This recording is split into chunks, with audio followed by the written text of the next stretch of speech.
Assalamu alaikum wa rahmatullahi wa barakatuh.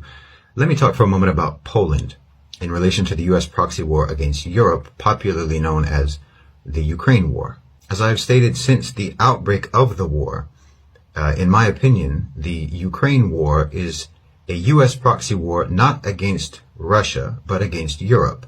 It is the launch pad for a continent-wide destabilization project that will create conflict zone conditions across Europe. It will divide the EU against itself. It will deindustrialize the continent and turn it into another laboratory for the imposition of severe neoliberal austerity policies that will wipe out all except the largest private sector players and basically re-feudalize Europe. Now, Poland appears to have been selected by the United States to act as their hub of operations for implementing this program. But before I get into that, let's go back to one of the earliest examples of this type of project, the dirty wars in Central and South America in the 1980s. When I was growing up, I was always interested in the news and current affairs and world events and so on.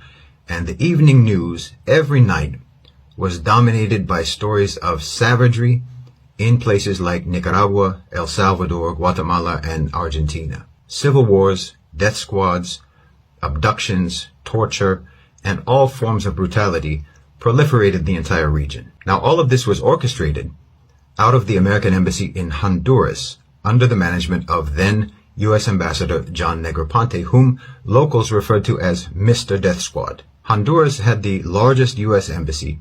It had the biggest CIA station. And the country became the staging ground for a regional destabilization project that continued throughout the 1980s. When John Negroponte was appointed the U.S. ambassador to Iraq shortly after the invasion and occupation, I fully anticipated that he would pursue the same sort of destabilization project throughout the Middle East. Now, Negroponte had a protege named Robert Stephen Ford, who was appointed the U.S. ambassador to Syria at that time, and he immediately began trying to foment rebellion and opposition and resistance and recruiting militia groups until he was eventually kicked out of the country. Now, I think we're all aware of what happened a few short years later in the Arab world with the Arab Spring, and we're all aware also, I think, of the role played by CIA-backed organizations in that disruptive movement. And I think we're also all aware of the role played by the CIA in backing armed groups in the civil war in Syria. In fact, during the Arab Spring, the United States tried to appoint Robert Stephen Ford after he'd been kicked out of Syria. They tried to appoint him as the U.S. ambassador to Egypt, but fortunately, his reputation and the reputation of John Negroponte preceded them, and popular opposition to that appointment forced the U.S. to scrap the idea. So the point here is that there is a pattern, and once you are familiar with the pattern, you can recognize it, and you can sort of abstractly predict the way it's going to play out, if not specifically. Well, in the current scenario, in my opinion, Poland is Honduras. Near the beginning of the war in Ukraine, I noticed the role being played by Poland as a destination for refugees and as a source for mercenaries to go and fight in Ukraine. So I decided to check, who is the U.S. ambassador to Poland right now? Well, the U.S. ambassador to Poland right now is not Robert Stephen Ford, and it's not John Negroponte or any of their known proteges. The current U.S. ambassador to Poland is the son of one of the most notorious policy advisors in recent U.S. history, Zbigniew Brzezinski.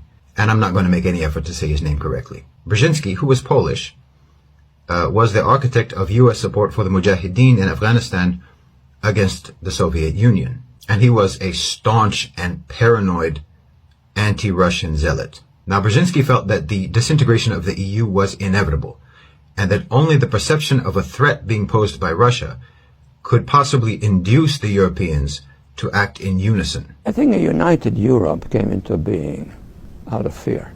I think that entity is now on the way to a disintegration because the fear is gone. There is a certain inevitability to that. Now, if Putin starts another wave of Cold War unilateral actions, they'll probably all come back again.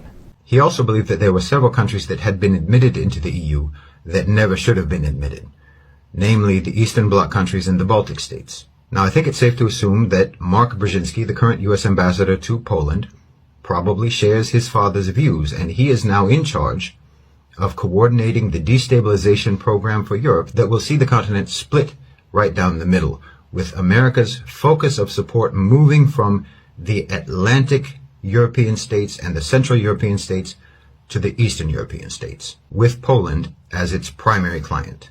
Ironically, the US is using Brzezinski's theory that the Europeans need a Russian threat in order to act in unison. They're using that theory to coerce the European nations to be unified in the adoption of policies that will ultimately lead to the disintegration of Europe. Now, no doubt the US is dangling promises in front of Poland, telling them that they will re-emerge as a major power after 4 centuries of irrelevance, telling them that Germany is weakening both naturally and by design, and that Poland can become not only the manufacturing hub and heart of Europe, but also the strongest military power. They're even hinting that Poland can become a superstate, incorporating both Lithuania and Western Ukraine into their territory. And just FYI, the suspected St. Petersburg bomber was born in Western Ukraine. So based on all of these promises, in my opinion, Poland is willingly doing America's dirty work, which, after all, they've actually been doing for quite some time. As a result of embracing their role as a destabilizing client state of the US, Poland will likely become a police state, and this is already happening, with American soldiers running amok in the country and Polish police telling their citizens that they have no right to arrest them, as you see here.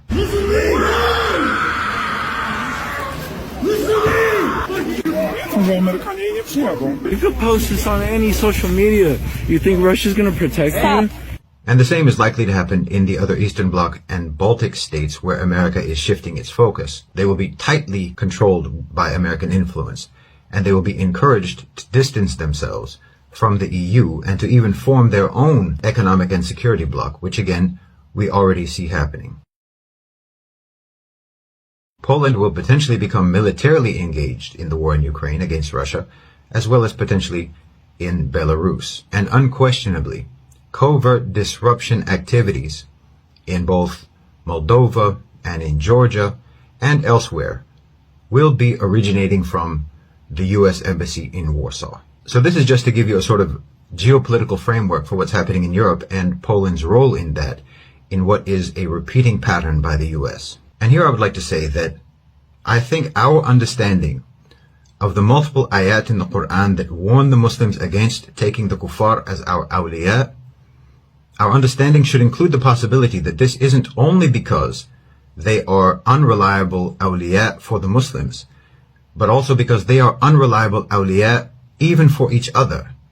And this is because they tend to operate according to short-sighted self-interest. Their loyalty is a commodity sold for benefit, and they will willingly turn on anyone if they think it will profit them. I don't think anything could demonstrate this more clearly than what's going on in Europe, and how America has no qualms whatsoever about sabotaging and undermining the safety, the prosperity, and even the lives of Europeans, while at the same time claiming to be their best friends.